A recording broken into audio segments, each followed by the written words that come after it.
Assalamualaikum warahmatullahi wabarakatuh. Selamat siang. Eh, Perkenalkan, saya Bagus Putra Nugraha, mahasiswa Magister Teknik Sipil dengan nomor induk mahasiswa 221225104. Izinkan saya menyampaikan terkait reflective writing mengenai topik 1 sampai dengan topik 5 yang sudah dibahas pada kesempatan-kesempatan sebelumnya untuk memenuhi tugas ujian tengah semester ganjil tahun ajaran 2025 2026. Mata kuliah Manajemen Infrastruktur Hijau, dosen pengampu Ibu Andini Rawisya Pratiwi, SOS MSI PhD. Baik, untuk tidak berlama-lama, eh, mengenai topik pertama terkait Green Infrastructure Management, ini ada dua kelompok yang memaparkan, yaitu kelompok 1 dan kelompok 2, di mana saya sudah buatkan tabel, jadi semacam perbandingan antara kelompok 1 dan kelompok 2, di mana fokus materinya untuk kelompok 1 adalah pengelolaan air hujan yang sering menimbulkan banjir di daerah perkotaan dengan konsep rain garden, bioswales, dan permeable pavement. Sementara untuk kelompok 2, green infrastructure sebagai filosofi integrasi lingkungan, sosial, dan ekonomi, di mana terdapat 17 jenis green infrastructure, mulai dari bioswale sampai dengan cityscaping. Kemudian untuk topik contoh studi kasus, itu kelompok 1 menyajikan contoh di Jepang terkait rain garden, kemudian di Bandung itu terkait bioswales, kemudian di Pontianak itu terkait permeable pavement, sementara di Cina terkait penerapan kota spons. Untuk kelompok 2, di studi kasus yang diambil adalah di Medan, di mana menurunkan volume genangan hingga 45%. Kemudian hutan di Gelora Bung Karno itu mengurangi suhu perkotaan. Kemudian menara BCA itu terkait dengan penggunaan kaca berinsulasi. Kemudian Pacific Mall juga menggunakan kaca berinsulasi. Sementara untuk studi di luar negeri, kelompok 2 menggunakan studi literatur Green Infrastructure Asia, Eropa, Amerika, di mana green infrastructure mampu menurunkan suhu hingga 3 derajat Celcius. Kesimpulan atau insight yang kami dapat dari kelompok 1 adalah green infrastructure mampu mengatasi banjir, meningkatkan kualitas air, dan perlu dukungan kebijakan pemerintah. Kemudian dari kelompok 2, green infrastructure mengurangi emisi karbon, suhu kota, dan memerlukan dukungan kebijakan, pendanaan, dan partisipasi publik. Kemudian untuk topik kedua, yaitu green is the new gray, ini disampaikan oleh kelompok 3 dan kelompok 4. Mana dari fokus materi, kelompok 3 menyajikan perbandingan dan integrasi gray dan green infrastructure. Dan juga kelompok 3 menyajikan terkait pentahelix dan juga analisis SWOT. Sementara untuk kelompok 4, itu adalah terkait pergeseran paradigma gray menuju green. Dan juga menganalisis 5 aspek, yaitu perubahan iklim, air, habitat, lingkungan, dan udara. Kemudian contoh studi kasus yang diambil di kelompok 3 itu di Rotterdam, di mana tahun 1945 infrastruktur yang digunakan itu rata-rata adalah infrastruktur teknis berat. Yang dimaksud adalah struktur beton. Kemudian pada tahun 2005 itu mulai berubah ke arah green roof, kemudian ada alun-alun air. Kemudian yang kedua adalah Sungai Cheongyecheon, itu ada di Seoul, atau Korea Korea Selatan. Pada tahun 1900 itu eh, di di atas Sungai Cheongyecheon itu dibangun jalan tol.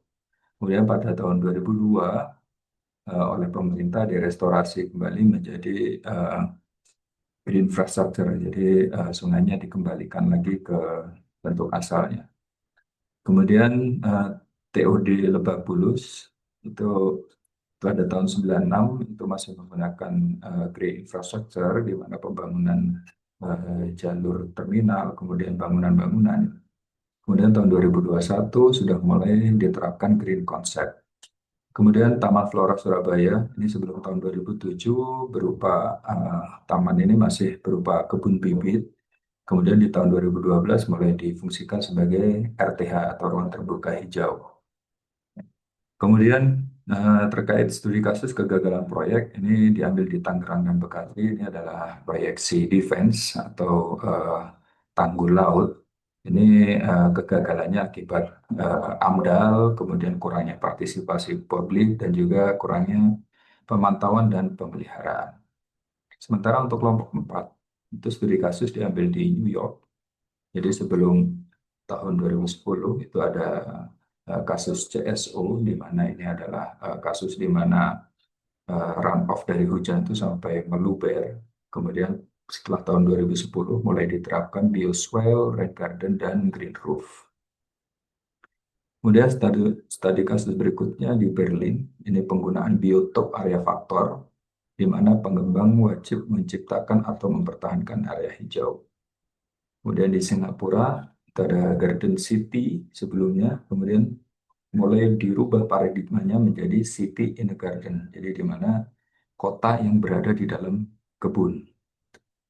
Kemudian contoh studi kasus terkait kegagalan green infrastructure itu diambil di Malaysia, yaitu Forest City, di mana yang rencananya mau dibuat eh, hutan kota ternyata justru terjadi greenwashing, di mana eh, ini terkait dengan analisis dampak lingkungan, mana ternyata dilakukan reklamasi besar-besaran, ternyata yang justru mengakibatkan perusakan ekologi laut. Jadi kesimpulan yang dapat kami ambil dari kelompok 3 dan kelompok 4 terkait topik Green is the New Grey adalah kelompok 3, Green Infrastructure perlu pendekatan strategis, multi-stakeholder, dan pertimbangan keberlanjutan. Sementara dari kelompok 4, Green Infrastructure sebagai pelengkap sistem yang ada, jadi tidak sebagai pengganti. Kemudian Green Infrastructure memerlukan tata kelola yang baik dan partisipasi masyarakat. Kemudian selanjutnya topik ketiga, ini adalah SDGs atau Sustainable Development Goals dan Green Infrastructure. Ini disampaikan oleh kelompok 5 dan 6. Untuk sisi fokus materi, kelompok 5 menyampaikan bahwa hubungan green infrastructure dengan Sustainable Development Goals, yaitu terkait lingkungan, sosial, dan ekonomi. Kemudian relevansi green infrastructure dalam mewujudkan SDG, yaitu lingkungan, ini kaitan SDG 13 dan SDG 15. Kemudian untuk aspek sosial, SDG 3 dan SDG 11. Kemudian untuk aspek ekonomi, SDG 8 dan SDG 9. Sementara untuk kelompok 6, menyajikan materi SDG, itu ada 17 goals, adalah pengembangan dari konsep MDG atau Millennium Development Goals, namanya 8 goals.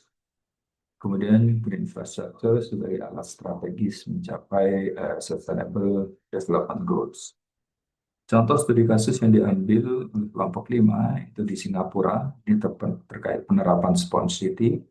Kemudian di Indonesia ini ada taman kota, kemudian pembuatan ruang terbuka hijau, dan juga sumur resapan di Jakarta. Sementara untuk kelompok 6, ini diambil di New York, ini terkait taman di atas bekas rel kereta. Kemudian studi kasus di Los Angeles, ini adalah revitalisasi sungai di Los Angeles. Kemudian untuk yang di dalam negeri, ini terkait UIN Wali Songo, di mana ada upaya kampus UIN mengembangkan infrastruktur menjadi green campus dengan memberdayakan generasi Z. Kemudian kemitraan Indonesia dengan Swiss di Semarang, di mana Indonesia bekerja sama dengan Swiss untuk membuat green building untuk SDGs di Semarang. Kesimpulan yang dapat kami ambil dari kelompok 5, green infrastructure adalah bagian penting dari pembangunan inklusif, namun perlu perencanaan yang holistik dan kolaboratif. Sementara untuk kelompok 6, green infrastructure adalah salah satu strategi kunci untuk tercapainya tujuan SDG, namun perlu kolaborasi multi-stakeholder. Selanjutnya untuk topik 4, ini mengenai hidrologi dan pengelolaan air dan green infrastructure. Ini disampaikan oleh kelompok 1 dan kelompok 2. Fokus materi untuk kelompok 1 adalah fungsi green infrastructure dalam manajemen air hujan. Dan juga kelompok 1 menyajikan terkait penjelasan detail konsep rain garden, swales, dan bioswales. Untuk kelompok 2, ini lebih fokus ke pergeseran dari conveyance atau mengalirkan menuju source control atau pengelolaan air hujan. Kemudian pembahasan detail konsep swales, bioswales, dan rain garden. Contoh studi kasus yang diambil oleh kelompok 1 adalah di Bandung, di mana bioswales mengurangi limpasan 25%. Kemudian di Klaten, itu bioretention, rain garden, dan swell track. Kemudian di luar negeri, ini ada di Kyoto, Jepang, di mana rain garden mengurangi limpasan hingga 13%. Sementara di Portland, Amerika, bahwa bioswale di sepanjang jalan mengurangi limpasan hingga 80%. Sementara di Singapura, itu terkait penerapan bioswale, bioretention, dan constructed wetland. Kemudian dari kelompok 2, studi kasus yang diambil adalah Kampung Rawa Bamban. Ini terkait penerapan kombinasi kolam detensi kapasitas 1.200 liter dan pompa 300 liter per detik ternyata efektif dalam mengurangi resiko banjir. Untuk studi kasus di luar negeri, ini dari kota Durham, ini dari New Hampshire, ini di Inggris, bahwa pembangunan dengan skenario 3 menghasilkan impervious zone lebih rendah daripada rasio maksimum yang diizinkan. Kemudian kesimpulan atau insight yang bisa diambil dari kelompok 1 adalah penerapan green infrastructure dalam tata kelola lingkungan perkotaan modern dengan metode low impact development menghasilkan sistem yang lebih adaptif, efektif, dan berkelanjutan. Untuk kelompok 2 adalah pergeseran paradigma dari mengalirkan atau conveyance menjadi pengelolaan atau source control. Kemudian nature-based solution secara efektif mengurangi risiko banjir. Dan green infrastructure memiliki nilai tambah, di mana nilai tambahnya adalah selain mengatasi banjir, ternyata bisa menambah eh, penurunan suhu, peningkatan biodiversitas, dan kota yang lebih tangguh. Selanjutnya topik kelima, ini adalah penerapan green infrastructure dalam sektor krusial. Fokus materi yang disajikan oleh kelompok 3 adalah penerapan green infrastructure sebagai solusi multifungsi di sektor kehutanan, pertanian, dan perancangan kota. Kemudian menyajikan juga tantangan yang dihadapi green infrastructure dan penerapannya di sektor kehutanan, pertanian, dan perancangan kota. Sementara di kelompok 4, green infrastructure sebagai kerangka kerja terukur di sektor kehutanan, pertanian, dan perancangan kota, dan juga menjelaskan secara detail green infrastructure dengan fungsi ekologis. Studi kasus tidak ada yang mengambil studi kasus karena memang tidak ada ketentuan untuk pengambilan studi kasus. Namun kesimpulan atau insight yang dapat diambil dari kelompok 3 dan kelompok 4 adalah infrastruktur merupakan pendekatan strategis untuk memperkuat ketahanan lingkungan terhadap perubahan iklim. Green infrastructure juga mampu memberikan manfaat ekologis, sosial, dan ekonomi secara berkelanjutan jika diterapkan secara terencana dan lintas sektor. Untuk kelompok 4, green infrastructure adalah pengelolaan lingkungan yang memanfaatkan fungsi ekosistem alami untuk mendukung keberlanjutan dan ketahanan terhadap perubahan iklim dalam berbagai sektor. Selanjutnya mengenai studi kasus. Ini saya ambil mengenai rain garden. Judul penelitian adalah Assessment of Rain Garden Effect for the Management of Urban Storm Runoff in Japan. Penulisnya adalah Lin Yin Zhang, kemudian ZHW, dan Shosuro Shibata.